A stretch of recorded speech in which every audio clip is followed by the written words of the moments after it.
He pulled over the wrong man on a Tuesday night in October, and he did it on camera in front of a witness with a crowbar in his hand and 14 years of arrogance guiding every decision. Officer Wade Pruitt thought he was collecting another toll on his private stretch of Route 9. He thought the man in the rental car was nobody. He thought the locked case in the cargo hold was a score. He was wrong about all three things in ways that would take everything from him. What was inside that Pelican case wasn't what Pruitt was looking for. It was something far more dangerous to a man like him. A federal investigation that had been building for 5 months, just waiting for Wade Pruitt to introduce himself to it. Stay with this story, because the moment that crowbar hit the latch, a reckoning that had been waiting 14 years finally arrived, and it did not come quietly. There are roads in this country that exist on 2 maps simultaneously. The first map is the official one, the laminated county grid on the wall of the Mercer County Sheriff's Department, with speed limit signs printed in clean black ink and jurisdiction boundaries drawn in straight, authoritative lines. On that map, Route 9 is simply a 22-mile stretch of 2-lane rural highway connecting the regional airport to the town of Beaumont, cutting through low pine forest and flat tobacco fields that hadn't been productive in a decade. Unremarkable. Governed by law. The second map only exists in the memory of people who live in Mercer County. On that map, Route 9, specifically, the 11-mile corridor between the Harlow Creek overpass and the junction at County Road 7, has a different name. Locals called it the hunting ground. The older black residents of Beaumont called it the tax road, and they said it the way you say the name of something you have learned to fear without being able to prove why to anyone who hasn't lived it. They knew to keep their speed exactly at the limit. They knew to make sure every tail light worked. They knew not to drive anything too new, too clean, or too quiet after dark. And they knew without any official confirmation that the night shift on Route 9 operated by a different set of rules than the ones in the county code. The author of those different rules was Officer Wade Pruitt. He was 39 years old and had been with the Mercer County Sheriff's Department for 14 years, which in a county this size meant he had outlasted 3 sheriffs, 2 department reorganizations, and more civilian complaints than anyone in the building's administration had made a genuine effort to count. Most of Pruitt's targets never filed anything at all. They drove home from the gravel shoulder with shaking hands and told their families to be careful out there, and the warning passed between households like a weather report the official channels refused to acknowledge. Pruitt was a broad man, not tall, just dense and wide, in the way of someone who had spent his whole life occupying spaces too small for his sense of himself. He had a head that seemed designed for a larger body, and a pair of flat creek water eyes that were always measuring, always calculating the distance between what he wanted and what he believed he could take. He ruled his patch of Route 9, the way a medieval lord ruled a road, not through legitimate authority, but through repetition, and the simple fact that if you are the only power within 10 miles in any direction, you become by default the law. In the past 3 years alone, he had accumulated 9 civilian complaints. Not one had generated a formal investigation. The reason had a name and a rank, and Lieutenant Carson Briggs ran the department's internal oversight division from a corner office on the 2nd floor of the Beaumont substation. He was a lean, careful man of 52, with the permanently measured expression of someone who had spent a career managing the distance between what happened and what the paperwork said happened. He and Pruitt had been hunting white-tailed deer together every November for 11 years. The arrangement they maintained in their professional capacity was not complicated. Pruitt did the work on the road, Briggs ensured the work disappeared from the record, and neither man had ever been asked by anyone with real authority to explain themselves. Riding with Pruitt on this particular Tuesday night was Deputy Marcus Webb, 24 years old, 8 months out of the academy, already nursing the specific gastric anxiety that develops in a young person who spends 40 hours a week watching something they know is wrong and has not yet found the courage to say so out loud. Webb had been trained in de-escalation constitutional law and community-based policing philosophy. 8 months of riding with Wade Pruitt had not erased any of that training. It had simply buried it under layers of exhaustion and small daily surrenders that were accumulating in his conscience, the way sediment accumulates at the bottom of a still pond.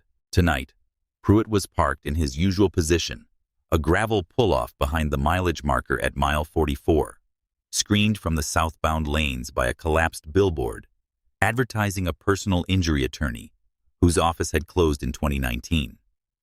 He had a thermos of black coffee on the console, country music turned low, and the patient attention of a man waiting for something he has seen many times before. Webb sat in the passenger seat and watched the tree line and said nothing. 300 miles north and 4 hours earlier, Marcus Ellison had been sitting in a window seat on a regional commuter flight, watching the last of the evening light dissolve over the Carolina Piedmont, and thinking about his brother. He did this sometimes when he was flying into a new assignment. He would watch the landscape change color in the fading light, and he would think about Andre. Not Andre now at 41, who ran a landscaping business in Northern Virginia and coached youth basketball on Saturdays, but Andre at 27, which is how old he had been when a highway patrol officer in a county not unlike Mercer County pulled him over on a dark rural road.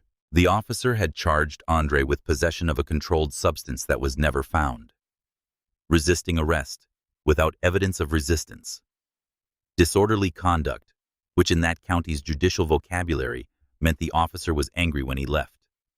Andre had spent 11 months fighting those charges. $18,000 in legal fees he didn't have.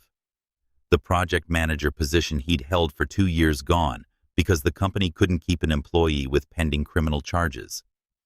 Complete acquittal in the end, not a plea, a jury that came back in under 3 hours.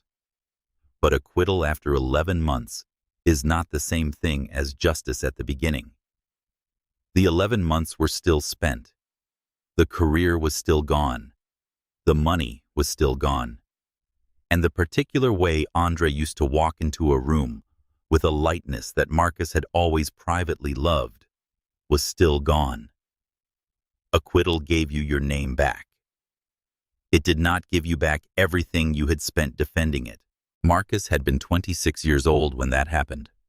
He was already 2 years into his career with the Bureau working financial crimes in the Washington field office. What happened to Andre didn't make him angry in the way that produces heat. It made him angry in the way that produces patience. He had spent the 17 years since learning the law the way a surgeon learns anatomy, not to admire it from a distance, but to know precisely where to cut and what happens when you do. He was very good at his job. He was quiet about it, which in the Civil Rights Division was the primary qualification. The Mercer County file had been on his desk for 5 months. 23 complaint letters, all naming Pruitt, all describing variations of the same encounter: pretextual stop, manufactured probable cause, aggressive search, unlawful detention.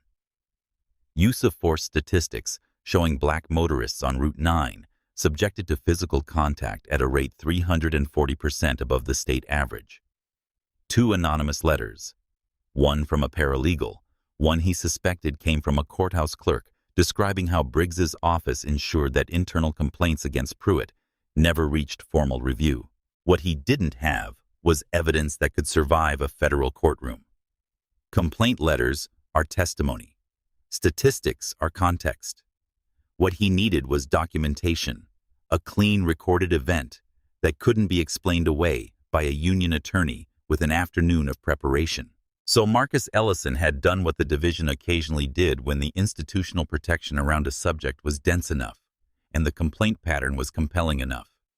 He had gone to introduce himself to the problem personally. The Pelican case in the cargo hold of his rented Dodge Durango charcoal, dark Virginia plates, late model, contained his service weapon, a government-issued encrypted communications laptop, bearing a tamper-evident DOJ seal, and a secondary credentials folio with his gold and blue FBI shield. The entire case was secured by a biometric latch requiring his thumbprint and a 6-digit code. He had not packed anything careless. Everything in that rental car, including Marcus himself, was evidence in a case that hadn't formally started yet.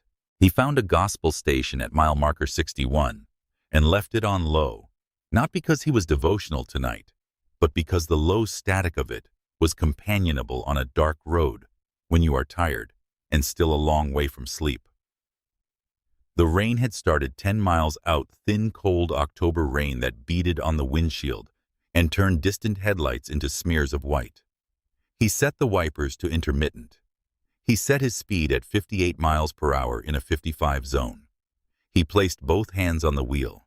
He had read the intelligence brief on Route 9 twice before leaving Washington. He knew about the Harlow Creek overpass. He knew about the collapsed billboard. He knew the specific quality of danger this road had carried for the people who drove it. In the cargo hold, the Pelican case sat locked and waiting, containing everything Pruitt was about to hand over to it.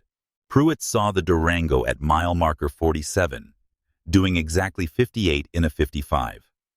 Virginia plates, late model, black male driver alone after midnight.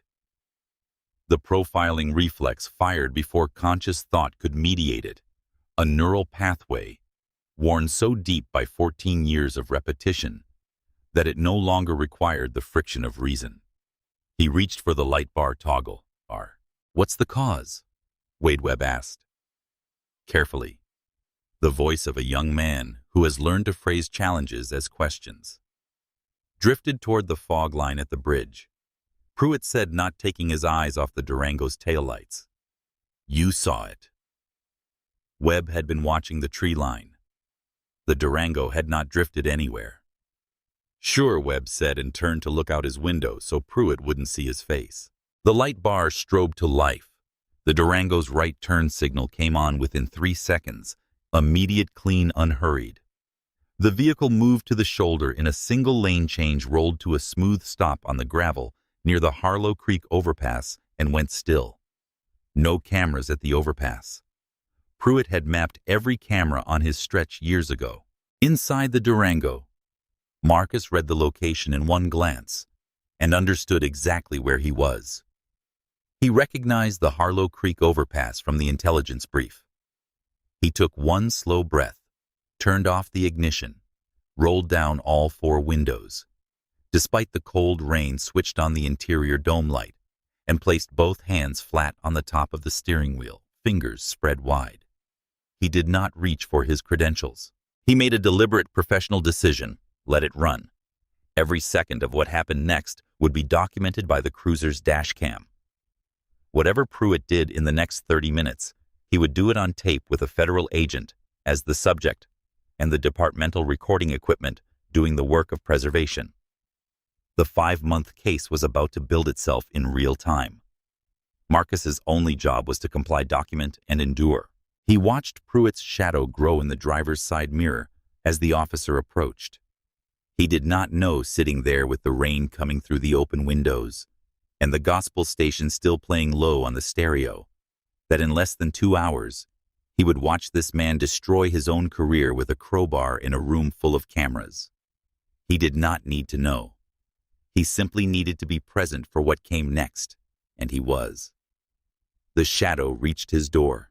Pruitt walked with his right hand resting on the butt of his service weapon and a 1,000-lumen tactical flashlight in his left, and the moment he reached the driver's window, he aimed the beam directly at Marcus's eyes. Not at the interior, not at the back seat, at the face. A practiced move, precise through repetition. It disoriented the driver.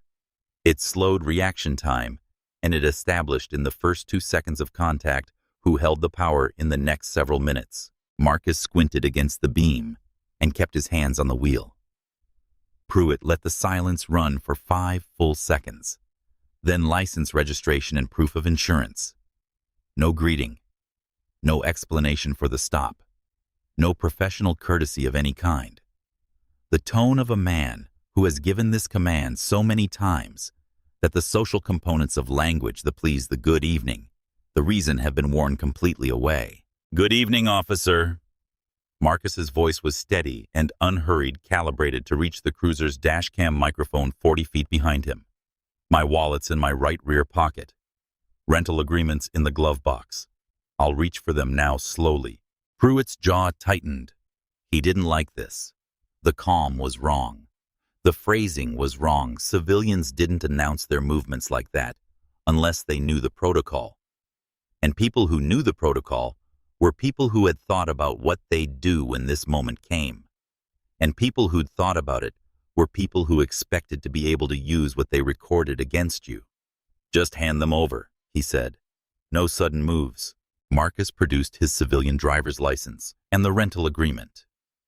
Pruitt snatched them, held the light on the plastic card. Marcus Ellison. Virginia plates on a Carolina rental. Long way from home. He paused with the deliberate theatricality of a man who performs suspicion for an audience he imagines watching. What brings you through Mercer County at this hour? Business, Marcus said. Officer, may I ask the reason for the stop? Pruitt scoffed the specific sound of a man offended by a question's existence. You were drifting toward the fog line, and your window tint looks illegal. This is a commercial rental vehicle. Marcus said, his tone neutral and level. The tint is factory standard compliant with federal regulation 49 CFR Part 571. I've maintained my lane for the past several miles. If you have a calibrated reading showing a violation, I'd be glad to see it. The flush started at Pruitt's collar and moved upward. In 14 years, very few people had responded to his accusations with citations. Specific citations. The kind that came from knowing the regulation number by memory. Are you calling me a liar? His voice dropped an octave, manufactured menace effective through repetition. I'm stating facts on the record, Marcus said quietly. His dark eyes found Pruitt's through the flashlight glare and held them. If a citation is appropriate, I'll accept it. Otherwise, I'd like to continue to my hotel. What happened in Pruitt's mind in the next 3 seconds was not complicated. It was the arithmetic of a man whose authority had been questioned in front of a subordinate, whose ego had no architecture to absorb that challenge without converting it immediately into force. He stepped back from the window, unsnapped the retention strap on his holster, not drawing, just making the sound audible, the soft leather pop that in 14 years had reliably changed the temperature of any interaction, and said the words he had said hundreds of times on the shoulder of Route 9. Step out of the vehicle. Officer. Marcus kept his hands visible, his voice careful and clear. I'm not a threat. I have no criminal history, and I'm unarmed. Under Terry versus Ohio, a lawful exit order requires reasonable, articulable suspicion of a crime. I'm asking you to state what crime you believe has occurred. Pruitt yanked the door handle. You're resisting a lawful order. The volume was performance. The register of a man establishing a narrative for the dashcam, creating a verbal record of resistance where none existed. He reached into the cab and grabbed Marcus by the bicep. Webb stepped forward half a step from the rear quarter panel. Wade, shut it, Webb. Pruitt didn't turn his head, then quieter with the specific softness of a threat that doesn't need volume. You write up clean tonight, or you write up nothing. Pick one. Webb went still. He looked at his boots. He felt something shift permanently in his chest, some load-bearing wall of himself that he hadn't known he was depending on until he felt it begin to give. Marcus did not fight the grab. He had made this calculation before the cruiser's lights ever appeared in his mirror. Physical resistance on a dark rural highway alone against an armed officer with a documented pattern of escalation was not a calculation with outcomes he could survive. His body complied. His mind was elsewhere in the clinical precise mode that made him one of the better investigators in the division, the mode in which everything happening to him became raw material rather than personal injury. But it cost him something to be that cold. Somewhere beneath the professional calculation, behind the careful inventory of Fourth Amendment violations he was assembling, was a sound he did not want in his head tonight. The sound of his brother's voice on the phone 11 months into the worst year of Andre's life, saying, "They didn't even look at me, Marcus. They just decided."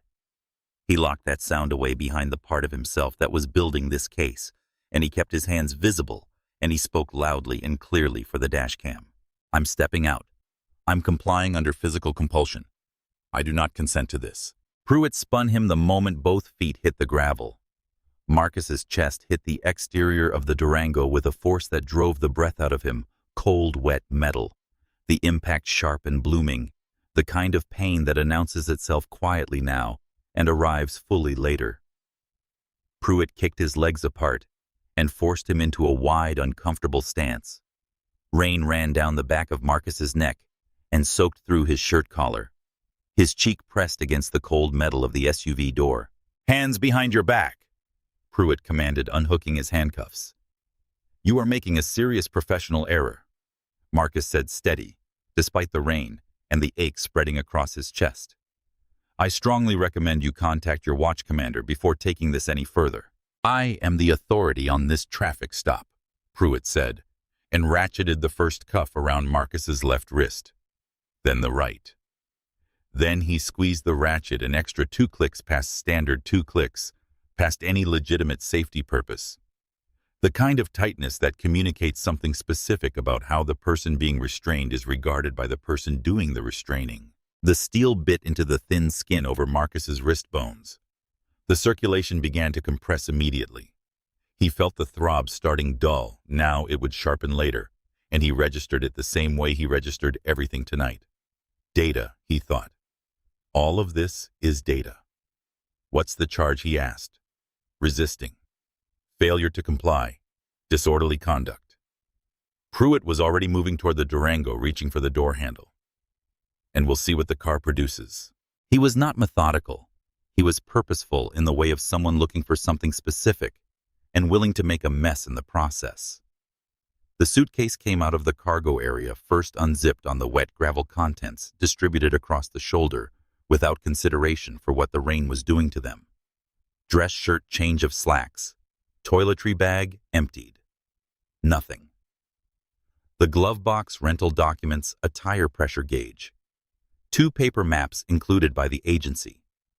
The center console, a phone charging cable, a coffee shop receipt, sugar-free gum.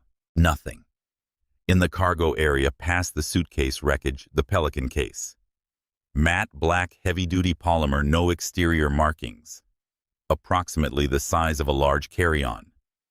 The latch was a biometric pad, black glass inert, without the registered thumbprint. No keyhole. No visible override. Pruitt lifted it out and set it on the gravel like a found prize. He carried it to the cruiser. Opened the rear door where Marcus sat cuffed, watching through the rain-streaked window. "What's in this?" Ellison, Pruitt said, tapping the hard shell. "Walk me through it." "That is a secured government container," Marcus said through the partition. "You don't have a warrant. You don't have valid probable cause for the stop that produced the detention that produced access to my vehicle. Tampering with that case is a federal felony. I'm telling you clearly on camera, do not touch it." Pruitt looked at him for a moment, the look of a man deciding whether a warning is credible. Then he made the decision he always made when warnings came from people he decided were beneath him. He decided it wasn't. Sovereign citizen garbage. He told Webb, who was standing near the driver's door with the expression of someone watching a slow-motion collision. He put the Pelican case in the trunk alongside Marcus's suitcase and slammed the lid. "Let's take him in." 22 minutes to the Mercer County Sheriff's substation. Pruitt spent the drive performing talking at the intercom panel with the volume of a man who wants everything recorded. He called Marcus a wannabe lawyer. He described the Pelican case as probably full of whatever this guy's been moving. He promised a holding cell until Monday, since a bail judge wouldn't be available until then. He laughed at his own observations. Marcus sat in the back of the cruiser and said nothing. He watched the pine trees move past the rain-streaked window. The plastic seat was cold. The dome light was dim. His wrists ached with a steady, deepening pressure from the over-tightened cuffs. Not the sharp pain of something broken, but the dull, insistent throb of something that has been wrong long enough to start demanding acknowledgement. He let it exist. He cataloged it, added it to the list. Excessive restraint force. That was the legal category. He filed it there and kept building. He thought about the 5 months of complaint letters on his desk in Washington. He thought about the 23 people who had written those letters, who had gone through the process, who had been told by the apparatus that was supposed to protect them that they were wrong. He thought about the paralegal who had sent an anonymous note describing how Briggs's office worked, who had taken the risk of sending it without any assurance that anyone with power would ever read it. He was reading it right now, in a sense. He was the answer to it, if he did this correctly. He thought about Andre briefly, and then locked the thought away. Webb glanced in the rearview mirror 3 times during the drive. The 3rd time, Marcus met his eyes for 2 seconds. Webb held the contact a fraction longer than he'd intended, long enough for something to pass between them that wasn't a conversation, but was adjacent to one. The specific private communication of a young person who knows they are in the wrong place, and a man who can see it on their face. Then Webb looked away. They pulled into the Sallyport. The heavy steel security gate rattled closed behind them. The fluorescent overheads flickered on. The evening's machinery was in place.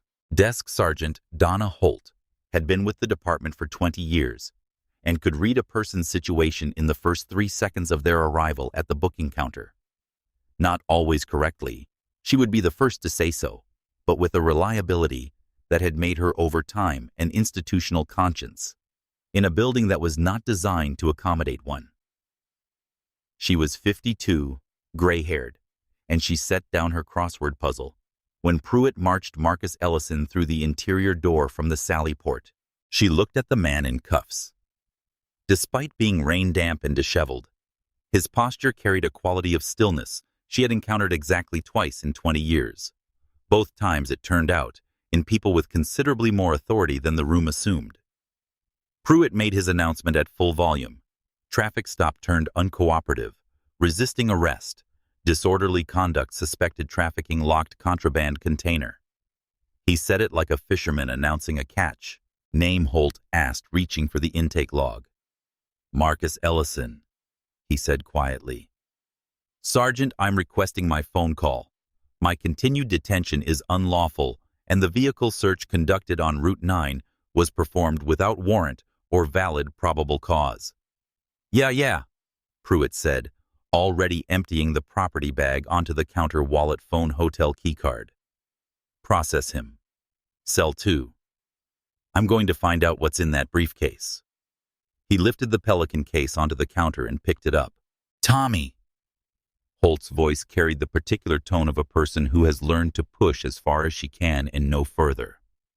You can't open that without a warrant. DA'll throw anything out.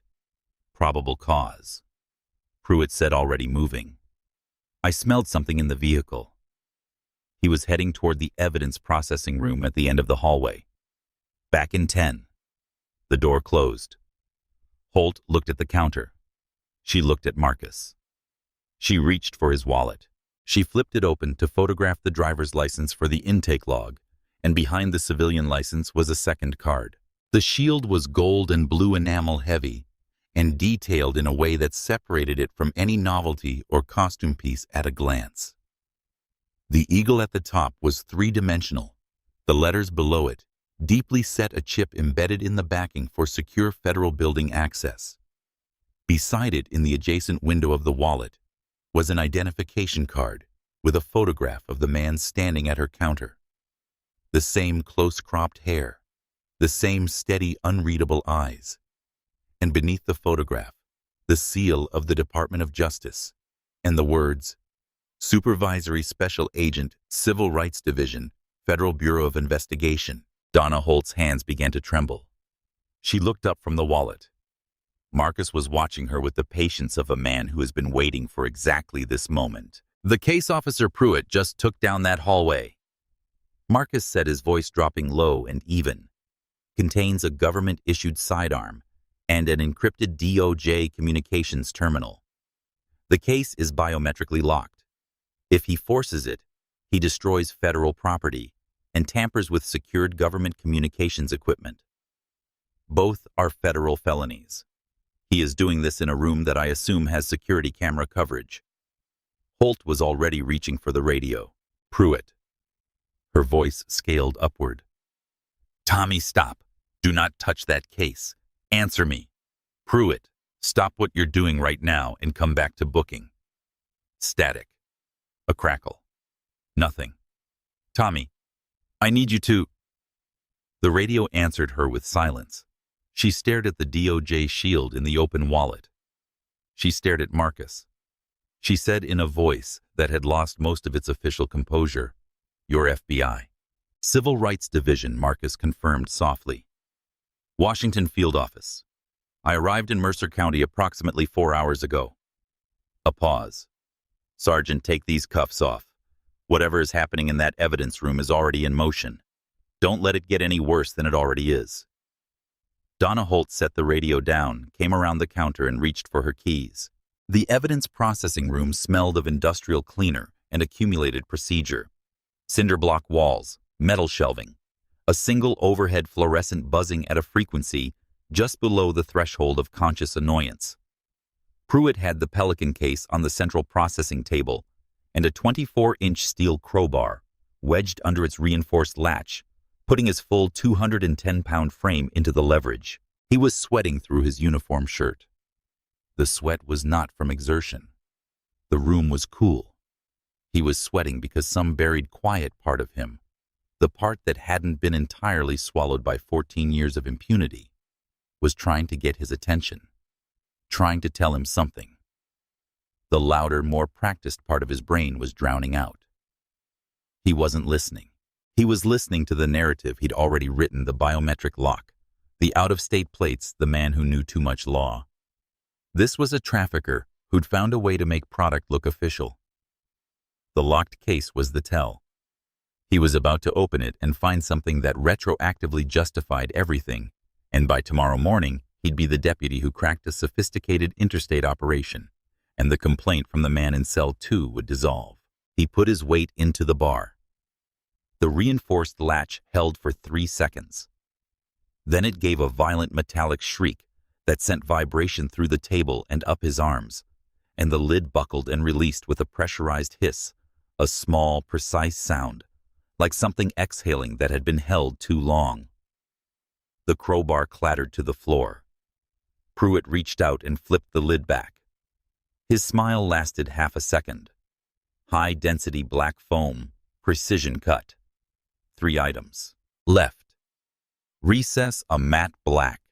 Sig Sauer M11.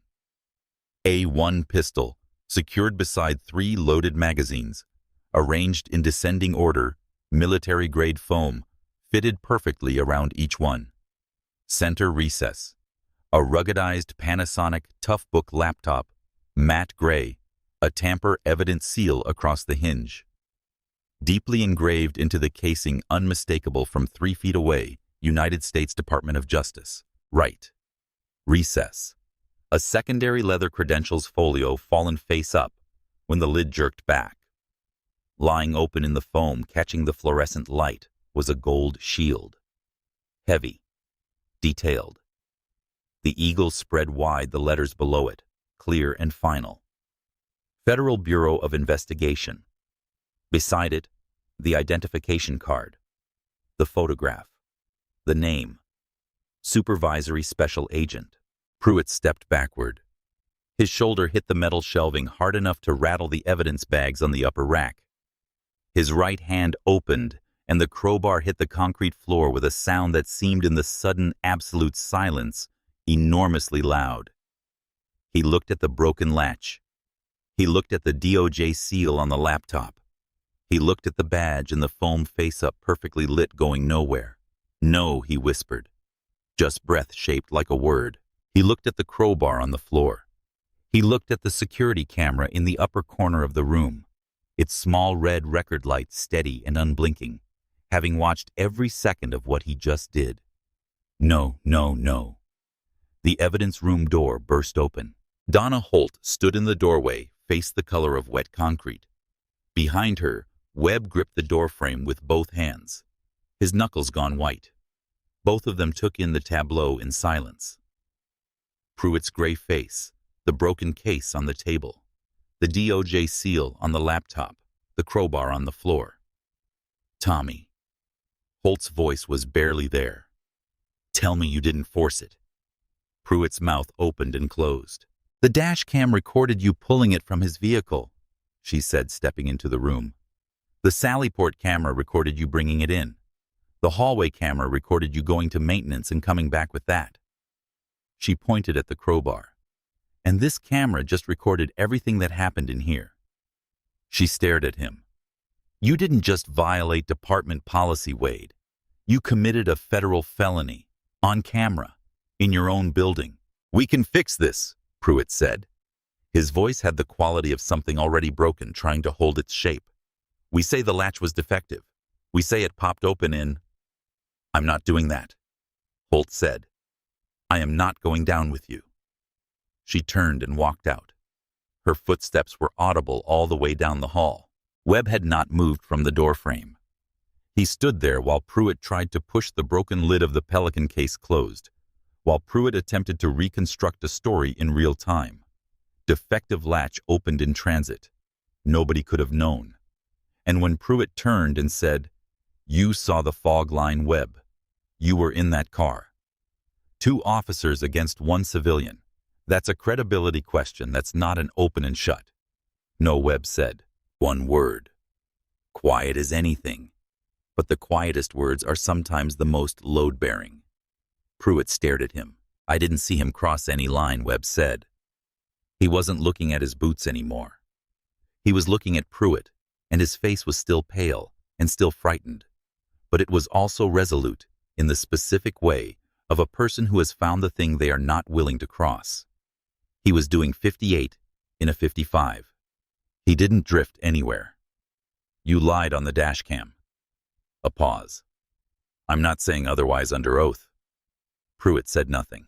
Webb stepped back from the doorframe and went to find somewhere to sit. Pruitt stood in the evidence room with the broken case and the DOJ seal and the crowbar and the camera's steady red light, and he reached for his personal cell phone, and he called the one person who had always been able to make things go away. Carson Briggs answered on the 3rd ring. He had seen the caller ID and taken the time to decide. Pruitt gave him a condensed, passive voice version of events. A developing situation on a Route 9 stop. Driver with federal credentials. A case that had incidentally opened during processing. He used the grammar of distance and ambiguity, the grammar Briggs himself had taught him through years of watching the older man write reports. Briggs listened without speaking. When Pruitt finished, there was a silence of 4 full seconds. In 14 years, Briggs had never paused that long before responding. The pause carried its own information. Civil Rights Division, Briggs said finally. His voice was completely flat. Washington Field Office. All the familiar warmth, the hunting trip ease, the long-term partnership comfort was gone from it entirely, replaced by the tone of a man rapidly calculating his own exposure. Yeah, Pruitt said, and you forced the case. The latch was, Wade, a quiet, precise cut. I'm going to tell you something clearly, and I need you to hear it. I cannot come in. I cannot call anyone on your behalf. I cannot contact the union, the DA, or a judge in my capacity as internal oversight, because the moment I do, I insert myself into a federal civil rights investigation as a material party. A pause that felt geological in length. I've been signing dismissal letters for 14 years. If the division has been building a file on Mercer County, my name is in it. If I touch this, I hand them a conspiracy charge. Rick, listen to me. You're on your own tonight. The line went dead. Pruitt sat in the break room under fluorescent lights, with the silent phone in his hand, and the specific gravitational terror of a man who has spent 14 years believing himself invulnerable settled into his chest like concrete curing. Not the adrenaline panic of the traffic stop, not even the shock fear of the evidence room. Something heavier. The recognition that the belief, the fundamental article of faith that he was protected, that his network held, that someone would always answer on the third ring, had always been provisional, had always been contingent on the problem being small enough for the network to absorb. This problem was not small enough. Holt had the cuffs off Marcus's wrists before she reached the booking desk. She unlocked them, set them on the counter, and stepped back. Marcus rubbed his wrists. The marks were deep, 2 livid red bands. The skin compressed and discolored, the kind of marks that take days to fully fade, and that a forensic photographer would find entirely sufficient. He pressed his thumb into the compression point on his left wrist and felt the circulation returning slowly. He noted it. He added it to the record he'd been building in his head since the moment Pruitt's headlights appeared in his mirror. "Thank you, Sergeant," he said. Holt said nothing. She was looking at the DOJ shield on the counter, with the expression of a person standing at the edge of a very deep decision, trying to find the ground. "Desk phone," Marcus said. She pushed it toward him. He dialed from memory. The line connected on the first ring, which meant someone was already awake, which meant the division's monitoring systems had already flagged something, his location perhaps, or the duration of the stop, or the simple fact that he had gone dark for 90 minutes in a jurisdiction that was actively under pre-investigation review. "It's Marcus," he said. "I'm at the Mercer County Sheriff's substation in Beaumont. I was detained on Route 9 approximately 90 minutes ago. Illegal stop. No articulable suspicion, fabricated probable cause, stated on the departmental dashcam. Physical extraction. Unconsented. Vehicle search. Unlawful seizure of the Pelican case. The arresting officer has just forced the case using a crowbar. The sidearm and the tough book are inside." He listened for several seconds. "Understood. 18 minutes. He hung up. He turned around. Holt was behind the counter, typing on her terminal, with the focused precision of a person who has decided which side of something they want to be on.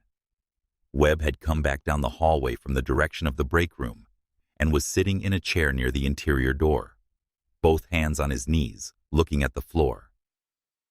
From somewhere in the building, barely audible through cinder block, came the distant sound of Pruitt in the break room, or rather, the silence of Pruitt in the break room, which was louder in a way. Marcus looked at the security camera in the upper right corner of the booking area, its red record light steady.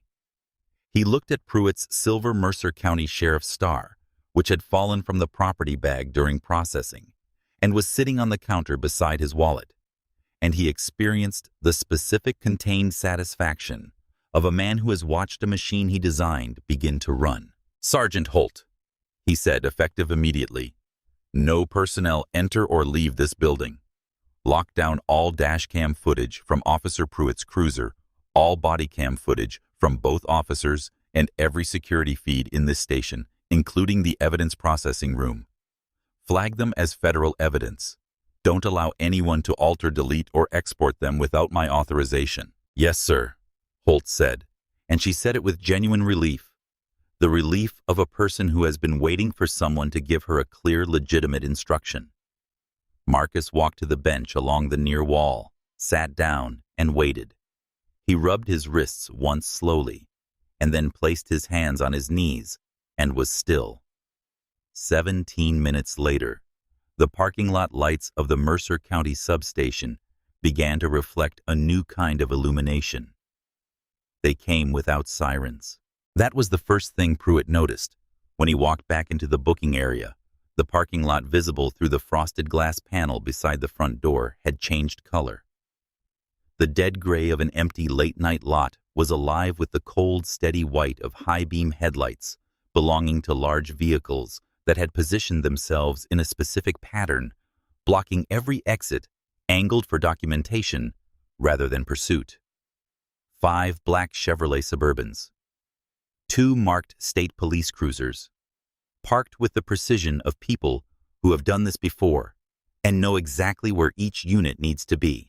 The front doors opened 12 seconds later. The agents moved the way federal agents move when they have already made every decision with a controlled, purposeful efficiency that filled the space differently than local law enforcement does, that changed the pressure of the room the moment they entered it. A dozen of them, tactical vests. No drawn weapons. Drawn weapons were for unknowns, and this situation had no unknowns. They secured exits positioned at the evidence room hallway, established coverage of the booking area, and did all of it in under 30 seconds without any unnecessary words. Leading them was a woman of 54 with silver locks pulled back and the kind of posture that has nothing to do with effort. It comes from 25 years of walking into rooms and expecting them to adjust to your presence, rather than the reverse. Special Agent in Charge.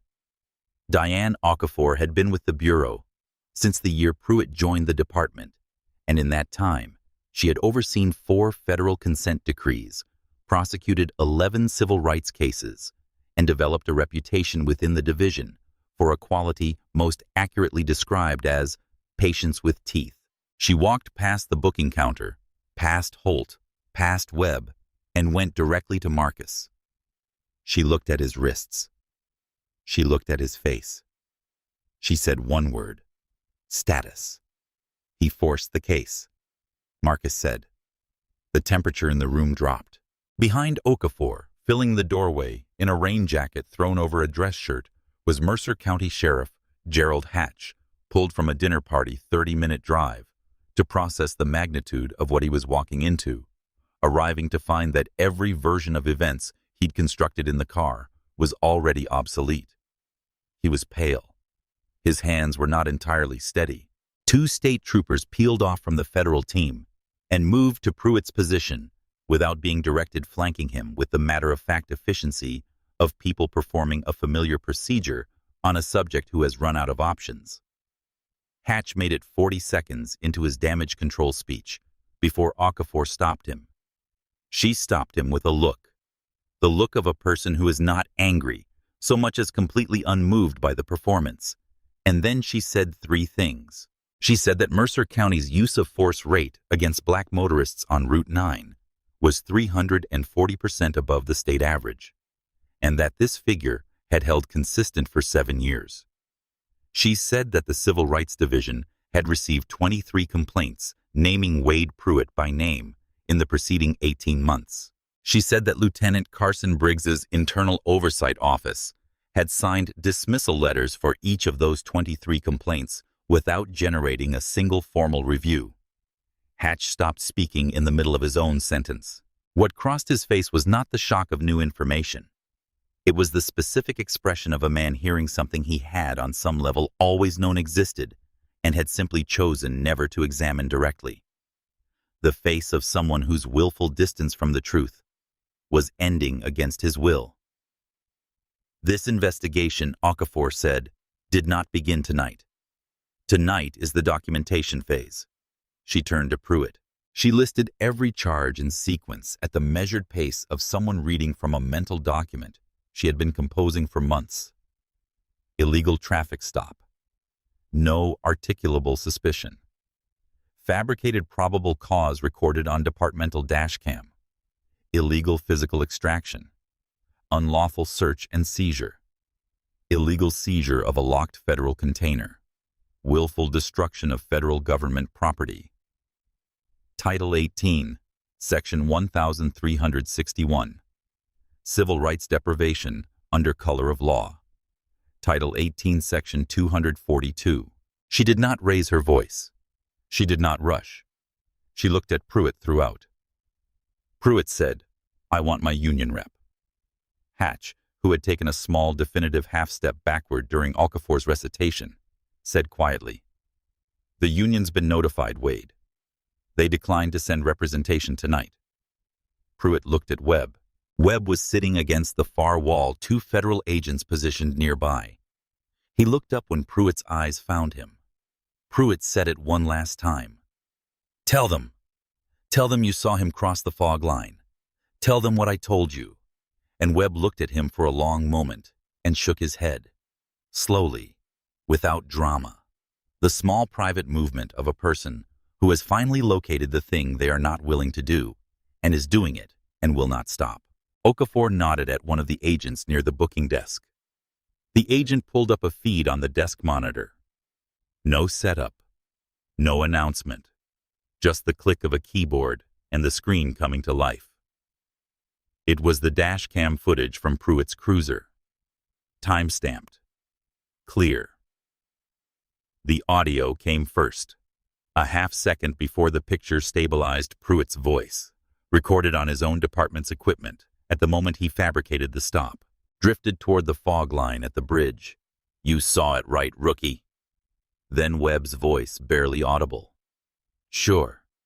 The picture showed the gravel shoulder, the Durango properly parked. Marcus's hands on the wheel dome light on all four windows down in the rain. Then Pruitt's flashlight aimed at his face. Then the documents being handed over. Then unmistakable in Pruitt's own voice on Pruitt's own dash cam. "Are you calling me a liar, boy?" The recording played the moment of physical extraction. The door yanked open. Marcus's feet on the gravel, his voice loud and deliberate. "I'm stepping out. I'm complying under physical compulsion. I do not consent to this." And then Pruitt's hands on his back, the slam against the vehicle, the cuffs. Then the drive. Pruitt's voice on the intercom, magic briefcase full of nothing. Laughter. The promise of a holding cell until Monday. Okafor let it run for 45 seconds. Then she stopped it. The silence in the booking room was of a particular kind. The silence that follows the playing of evidence that requires no interpretation, that explains itself completely, that leaves no rhetorical space for an alternative version of events. Pruitt was staring at the monitor. His own face was frozen on the screen at the moment of the fabricated accusation, flushed, certain, lit by his own flashlight's reflected glare. "Your voice," Okafor said. "Your dash cam. Your department's recording equipment." She paused. "Any questions about what you said to this man, or when, or in front of whom?" Pruitt said nothing. He was looking at the screen with the expression of a man watching a door close that he did not know was open until it was already shut. Okafor stepped aside. Marcus walked across the booking room. He moved without urgency, without theater. He stopped 2 feet from Pruitt. The marks from the cuffs were still visible on his wrists. His shirt was still rain-damp at the collar. He looked at the man who had kicked his legs apart on a wet gravel shoulder 3 hours ago, and had been so certain he was looking at nobody that he had not bothered to look carefully at all. "I want to tell you what tonight actually was," Marcus said. His voice was quiet enough that it required stillness in the room to hear. 5 months ago, my office opened a pre-investigation file on Mercer County. We had 23 complaint letters. We had the Route 9 use of force data. We had 2 anonymous sources describing how Lieutenant Briggs's office had buried every complaint you generated. What we didn't have was a documented camera-confirmed event that a federal grand jury could hold in their hands. He paused. "So, I came to build one." The room was completely still. "I rented this specific Durango because it matches the vehicle profile that appears most frequently in your complaint files. I drove Route 9 because that is the road where you hunt. I set my speed at 58 miles per hour because that is what your targets do. They drive carefully. They follow the rules, and you pull them over anyway. I did not show you my credentials on that shoulder because I needed to see what you do when you believe no one important is watching."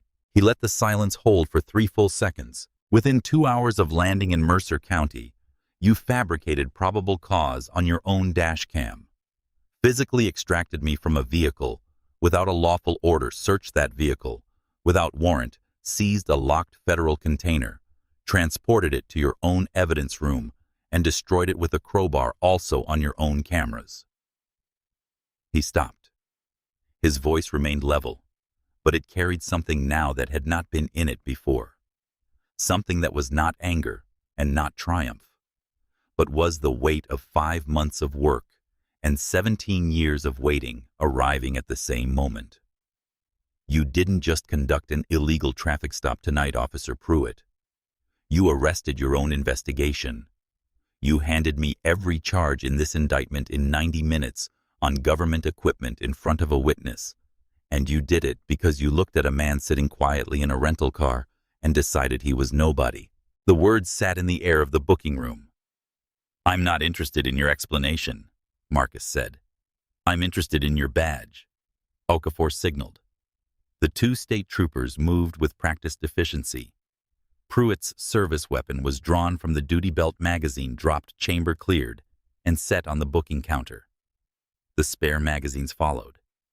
The OC spray. The radio. Each item placed on the laminate surface with a small definitive sound. Finally, the silver Mercer County Sheriff's star. One of the troopers unpinned it carefully from Pruitt's chest. Not rough, not theatrical, simply deliberate, and set it beside the weapon. The sound it made on the counter was very small. The handcuffs came out. The same model, the same steel gray finish, the same ratchet mechanism. They were placed around Pruitt's wrists and secured, and the ratchet clicked 2 notches past standard. Whether by design or coincidence, the outcome was the same. Pruitt winced. He looked at his wrists. Marcus observed this and said nothing. They walked Pruitt through the booking room and into the sally port. The same door, the same path, the same overhead lights as an hour before, when he had walked a cuffed man through here feeling like a king of his particular road. The security gate opened. The federal SUV sat in the lot headlights, still running exhaust pale in the October air. Pruitt's head was guided down as he was placed in the back of the nearest vehicle. The door closed. The lot was briefly comprehensively lit. Webb stood in the doorway of the sally port and watched until the SUV disappeared around the corner of the building. Then he looked down at the business card still in his hand. Marcus Ellison, Supervisory Special Agent, Civil Rights Division, and held it there for a long time, feeling the weight of what the next 48 hours would cost him and deciding quietly that he was willing to pay it. The federal charges against Wade Pruitt were filed within 72 hours. Deprivation of rights under color of law, unlawful detention, illegal search and seizure, willful destruction of federal government property. The union reviewed the dashcam footage, the sally port footage, the evidence room footage, and the crowbar on the concrete floor, and declined in a formal letter that used the language of ethical obligation to provide legal representation or financial support. They cited conduct inconsistent with professional standards, which was the language they used when a member had done something so thoroughly documented that defending him would cost the union more in public legitimacy than in dues. Pruitt was assigned a public defender. The public defender, upon reviewing the same footage, began having conversations about cooperation agreements that Pruitt refused for 4 months on the strength of an arrogance that had not yet fully understood what it was up against. Carson Briggs submitted his resignation letter at 8:47 a.m., the morning after the arrest, before his office had opened, slid under the department director's door, as though submitted in secret. The FBI served a search warrant on his precinct computers at 11:15 a.m. the same morning.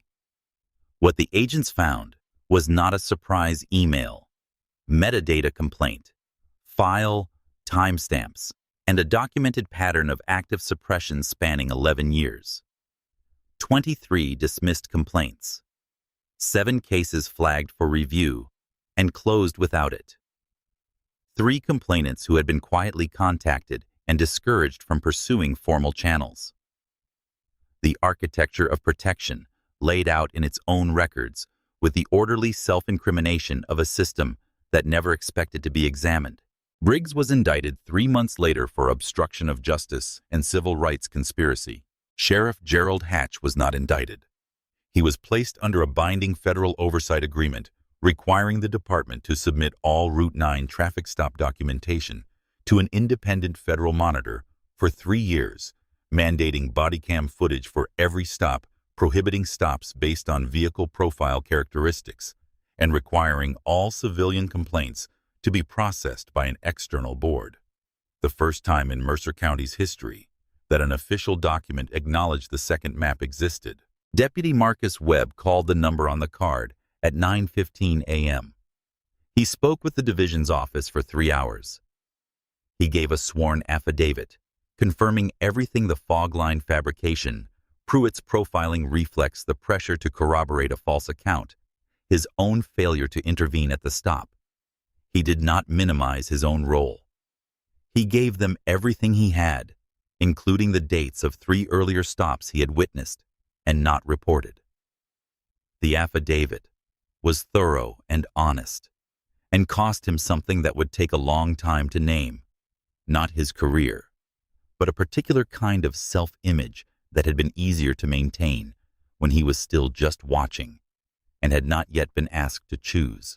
Marcus Ellison filed a written recommendation with the state certification board that Webb's certification be preserved on the basis of his ultimate refusal to perjure himself and his full voluntary cooperation. The recommendation was accepted. Webb transferred to a neighboring county 8 months later. He requested a community relations assignment.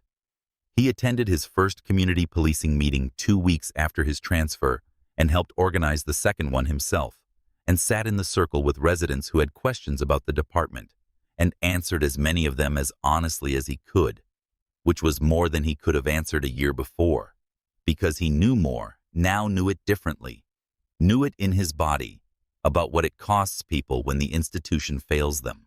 8 months after the night on Route 9, the federal district courtroom in which United States versus Wade Pruitt was adjudicated filled to capacity in the way that rooms fill when the proceedings represent something larger than the specific case on the docket. The gallery was not there for spectacle. They were there because Route 9 had been their road. The road they planned alternate routes to avoid the road. They texted family members about when they had to drive it after dark. The road that had carried a specific quality of danger through the county for over a decade as an open secret, the official record refused to confirm. They were there because confirmation was happening today, in public on the permanent record, and they needed to be present when it did. Pruitt sat at the defense table in clothes that no longer fit him quite right. The gray slacks, the off-the-rack dress shirt, the jacket that had bought for a different version of himself. Without the uniform, the duty belt, the badge and gun and tactical boots, he had the deflated appearance of something that had been kept pressurized artificially for a long time and had finally been allowed to exhale. He had lost weight. His skin was pale in the way of a man who has been under institutional lighting for longer than is good for a person. He had turned down the plea deal 4 months in, refused it on the instinct that had served him for 14 years, and was badly miscalibrated for the one that followed, and had watched the trial proceed with the grinding, comprehensive thoroughness of a federal prosecution that had 300 pages of camera-confirmed evidence and a cooperating witness who had been in the car. The federal prosecutor had not been theatrical. She had been methodical. She played the dashcam footage in its entirety. She played the Sallyport footage. She played the evidence room recording. She called Marcus to the stand for 4 hours, and Marcus had testified the way he did everything quietly, precisely, without ornamentation, and the jury had watched him and watched the footage and deliberated for under 4 hours before returning with a verdict on every count. Judge Patricia Wren looked down at Pruitt with the focused, impersonal attention of someone who has been doing this work for 16 years and has nothing left to prove. "Mr. Pruitt," she began, "you were entrusted with a badge and an oath. The oath was not a formality. It had a specific application to protect the constitutional rights of every person on the roads of Mercer County, without exception, without qualification. What this trial has demonstrated is not a single night of poor judgment. It is a 14-year career, built on the substitution of personal bias for constitutional law, maintained by an institutional environment that allowed that substitution to continue without correction, without consequence, and without anyone in a position of authority choosing to look directly at it. She paused. 23 people filed complaints. 23 people went through the process and were told by the apparatus that was supposed to protect them that they were wrong. She set her pen down. They were not wrong. They will know today on this record that they were not wrong. She replaced her glasses. For the deprivation of rights under color of law, the unlawful detention, the illegal search and seizure, and the willful destruction of federal government property, I sentence you to 96 months in federal prison, 8 years day for day, without possibility of early release. Your municipal pension is stripped in its entirety. The liquidated value of that pension will be distributed to the Civil Rights Legal Aid Fund serving Mercer County residents. The gavel came down. Pruitt sat very still for a moment, his hands flat on the defense table, his chin lowering slowly toward his chest as the weight of it arrived. Then the federal marshals came for him, and they walked him toward the side door of the courtroom. And as they turned him, he looked back at the gallery one last time. Marcus Ellison was in the second row, charcoal suit well cut, leather portfolio closed on his lap, sitting with the stillness of a man who has been here before, not in this room, but in this moment. The moment when the record corrects itself and the correction is made permanent. Pruitt looked at him. Marcus held his gaze for 2 seconds. His expression was not triumph. It was not pity. It was something simpler and more complete than either the quiet, settled acknowledgement of a debt that has been paid in full. The look of a man who drove a road in the dark at the speed limit with his hands on the wheel and waited and was right to wait. Then Marcus closed his portfolio, stood, and walked out through the main doors without looking back. He had another county to get to. Route 9 through Mercer County is still there. The same pine forest, the same flat fields, the same 2 lanes running south from the airport toward Beaumont, under skies that go enormous and dark after sunset. What changed is what happens on it now. The federal monitoring program requires dashcam data submission for every stop. An external oversight board reviews every complaint. A small coalition of residents, organized through the Legal Aid Fund, seated by Pruitt's stripped pension, erected a plain steel marker near the Harlow Creek overpass. One engraved line, equal protection. This road, this law, all people. Marcus Ellison never saw it. By the time it was installed, he was already in another state, in another rental car, with another Pelican case in the cargo hold, doing what he always did. Deputy Marcus Webb drives past the marker on his way to work now. He slows down every time, reads it, and keeps going. He is almost always running slightly late, because the community meetings his department holds, his suggestion, his agenda run long. People have a lot to say when they finally believe someone is listening. When Marcus told Andre years ago that justice doesn't enforce itself, that someone has to be willing to drive the road in the dark at the speed limit and wait, Andre had laughed, had said his brother made patience sound like a superpower. He wasn't laughing when he saw his brother's name in the coverage of the Mercer County case. He was sitting at his kitchen table in Northern Virginia with his coffee gone cold and a feeling in his chest that had been displaced for 14 years, quietly returning to its place. He picked up his phone. He called his brother. He said, "I saw it." And Marcus said, "I know." And that was the whole conversation, and it was enough. Justice served is worth every share. If this story moved you, hit that like button, subscribe to our channel, and pass it on to someone who needs to hear it.